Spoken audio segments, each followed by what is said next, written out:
we go with the New Balance Fresh Foam Balos. Oh my gosh, oh my gosh, oh my gosh. This shoe, oh man, let's just say energy, heel to toe transitions, just a sweet drop. This fresh foam is unlike anything I've ever experienced before, and we've got quite a bit of fresh foam behind me here, and it is just full of energy. Oh man, let's just jump right into the full review of the V1 New Balance Balos. Oh man, get ready guys, buckle up your safety belts because we're going on a ride. Here we go.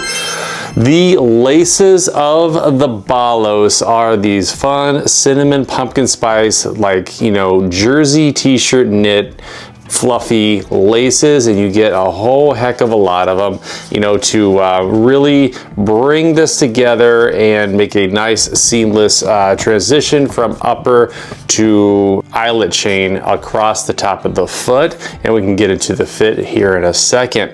And like I said, there's quite a bit, and I mentioned earlier that this kind of goes way down as far as leaving just about a quarter of the forefoot here of the shoe, really optimizing the ability of these laces to fully lock down from the top of the shoe onto the top of the runner's foot.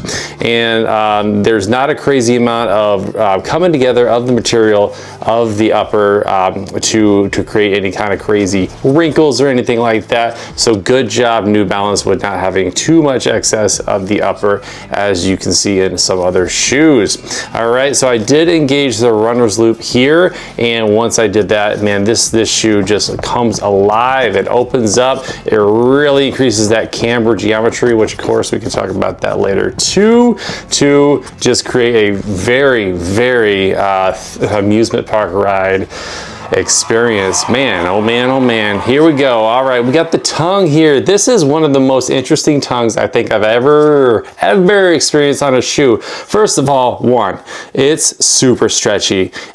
This doesn't feel like your regular shoe tongues that I've been having down here. It feels more like one of those compression type devices that you put on for like an ankle or a knee, but it's not aggressive like that at all. It's just to have that nice stretchiness to it, and it's comfortable. The top of this, again, has that, really squishy sensation to the top, but here we go. Take a look at that B-roll. There are some massive gussets left and right of the shoe, of the Balos here as it goes up and around the top of the foot, and that stretch is just ever so snug to really again lock in the shoe from the top and to the sides, wrap it around the arch and then the side of the midfoot over here to really synergize the shoe and bring it all together. And that's just the upper that we're talking about from the tongue. And again, it's super stretchy,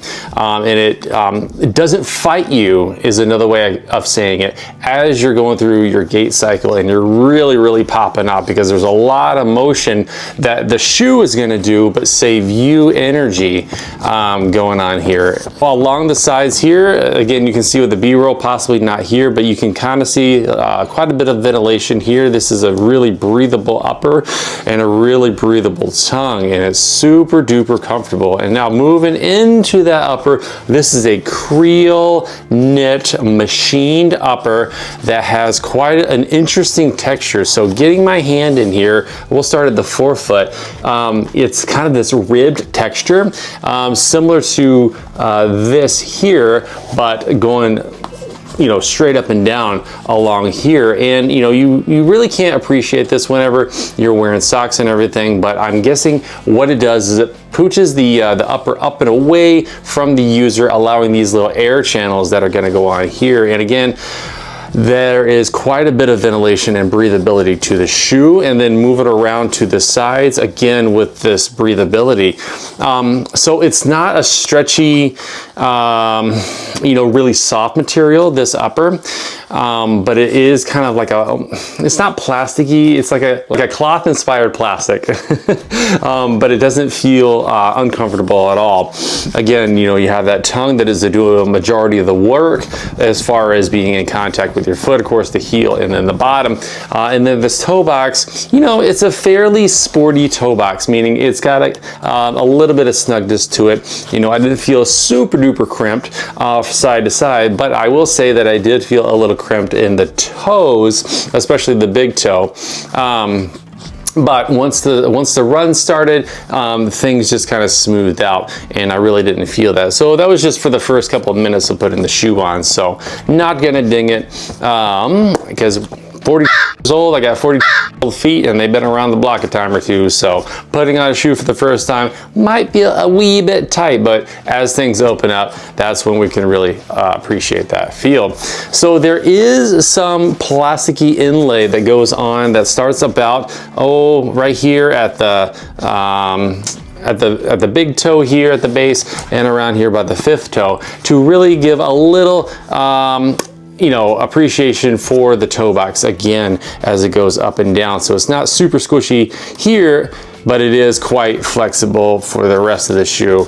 About to here, and this is where that heel section begins. So there's a definite transition from heel to midfoot, and then the rest of the shoe along the Balos here. So taking a look inside, and I'm gonna do a quick comparison of another shoe here in a second, but just take a look inside, left and right, you know, just a very subtle amount of foam to the medial ankle side of the ankle, you know, and it didn't feel super plush. It didn't scream ultra comfortable. You know, it was just a little bit, it barely made contact here, but it really has a bit of a separation between ankle area and then the heel. And now the heel, this is where I think the back of the shoe really shines. You know, you have a nice deep crevasse here where that heel bone sits, and then you have this nice fluffy pillow going on up top. And now that I mentioned, take a look, here's the More V5 from 2024. What do you see?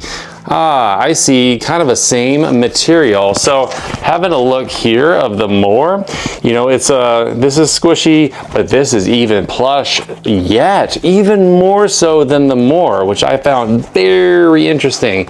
You know, and since we're talking about it, take a look at the pincher form of the heel here, and then the really wide open, almost reminds me of a Lone Peak from Ultra as far as how round this is. When you do put the shoe on, it does kind of cinch in, and especially when you engage that runner's knot. But for initial, I was kind of wondering what was heck going on with this big circle here, but it's just interesting. And then finally, the material used between the More V5 and then the Balos, you know, there's kind of a textured pattern here. It's almost the same stuff. Really interesting how shoe companies do that, you know, from one shoe to another shoe. I digress. Okay, and then having a look at kind of this external heel area. This is probably the most of structure. This is probably the only really structured piece of the shoe is right here in the heel, you know, and it does not smush down even like a smidge, like at all. And then of course you have this here. And I mentioned that this reminds me of the 1080 V13, and there it is. Is there any similarities at all? Maybe a little bit. That's kind of pushing it. It's just fun to have all these similarities across the brand. Really for consistency's sake. You know, every shoe has this purpose in a lineup, and I'm wondering exactly where this is, but I think we found it. It is just, again, for energy, for peppiness, for fun, for up-tempo. You know, I think that you can definitely do some mid to even long runs in this shoe. It will disappear underfoot. I don't think that you're going to be disappointed with a ride of this one at all right, and my favorite part of most of these running shoes is pulling out the insert. Oh my, Ortholite in the house. There it is. There's the brand name right there. Ortholite being a really nice company for inserts, and it looks like a lot of brands have partnered with Ortholite to fit inside of their shoes from the factory. Just take a look at that, guys. Look at this heel. Look how it just brings that heel together to really keep that fat pad of the heel intact so it's not being spread out. man, oh man, this is like an aftermarket insert quality with this nice arch here, and you've got this little flare along the midfoot towards the lateral side, and then on down. I would say that's a good 5 to 6 millimeters of plush going on for the insert of the Balos, man. So definitely a lot of attention to detail. You know, yes, it's a very speedy inspired shoe, but it is plush, plush, plush. Oh my, taking a peek inside, and yeah, you can just see the ventilation situation going on, even on the camera here. I'll show you the B-roll of what we got going on inside. There's even these little air vents that kind of protrude from the midsole up, and it really just screams breathability and comfort, and that's exactly what is going on with this shoe here.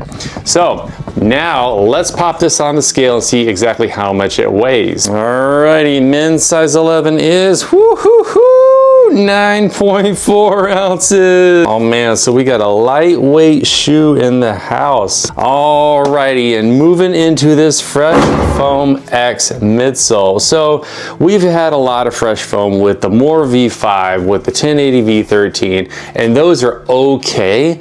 Man, oh, hello energy. So we have a PIBA EVA blend going on in this supercritical foam for the Fresh Foam X of the Balos, and it just feels energetic. You get your fingers in there and it just accommodates. It's a little bit harder in the front and a little less harder in the back, and to prove that, we're going to do a durometer check right now. The durometer under the fifth toe is going to be 29.5. Lateral heel is going to be 18. Oh man. Medial heel is going to be 17.5, and then around the big toe is 13.5. Oh man, we haven't had numbers that low ever down here in the shoe lab.